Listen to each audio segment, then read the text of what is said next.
হুজুর খাজা মঈনুদ্দিন আরেকবার একা গেছেন মদিনা শরীফে, বসে আছেন।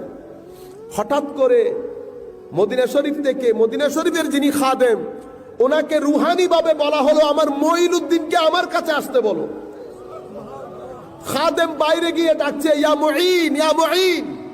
মঈনুদ্দিন, মান মঈনুদ্দিন? মঈনুদ্দিন কে? সবাই তো বলতেছে এখানে মঈনুদ্দিন তার একজন না, অনেক মঈনুদ্দিন। কারণ অনেক মানুষ তো জিয়ারত করতে গেছে তখনকার সময়ে, অন্তত 1000 মানুষ তো গেছে। এখন সবাই হাত তুলে বসে আছে। আবার আসছে দরবারে, হুজুর সবাই হাত তুলে বসে আছে। কোন সবার কথা বলছি না, আমি মঈনুদ্দিন চিশতির কথা বলছি। তখন আবার ডাক দিচ্ছে, মঈনুদ্দিন চিশতি। হায় হায় হায়, চিশতি বলার পরে হুজুর মঈনুদ্দিনের ভিতর ভেঙে চৌচির হয়ে গেছে। আমি যার জন্য ফানা, সেই দরবারে কবুলিয়ত হয়ে গেছে। আমার নবী আমাকে ডাকছেন, একজন আশিকের জন্য এর চেয়ে বড় উর্স আর হতে পারে না। শিক্ষকের কিছু ছাত্র থাকে যাদের কাছ থেকে শিক্ষক নিজেই শিখে, কথায় কথায় খালি ওই ছাত্রের কথা বলে। এটা কমন সব জায়গার মধ্যে। হযরত উসমান হারওয়ানি জানতেন যে আমার এই ছাত্র, আমার এই খলিফা খাজা মঈনুদ্দিন এ অনেক বড় হবে। তো ছাত্রকে পরিপূর্ণরূপে তৈরি করে নিয়ে গেছে কোথায়? মক্কা শরীফের মধ্যে। মক্কা শরীফে আল্লাহর দরবারে তুলে দেওয়ার জন্য। মক্কা শরীফে যাওয়ার পরে গায়েব থেকে আওয়াজ আসে,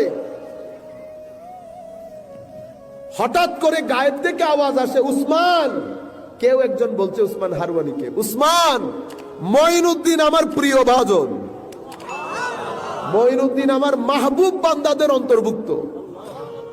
হায় হায় হায়, যেমন মঈনুদ্দিন তেমন উসমান হারওয়ানি। একেবারে জায়গায় পর্যন্ত পৌঁছিয়ে দেওয়ার আগ পর্যন্ত উসমান হারওয়ানি সারেন্ডার করে নাই। শেষ পর্যন্ত ওখান থেকে আওয়াজ আসতেছে, উসমান, মঈনুদ্দিন আমার প্রাণের লোক।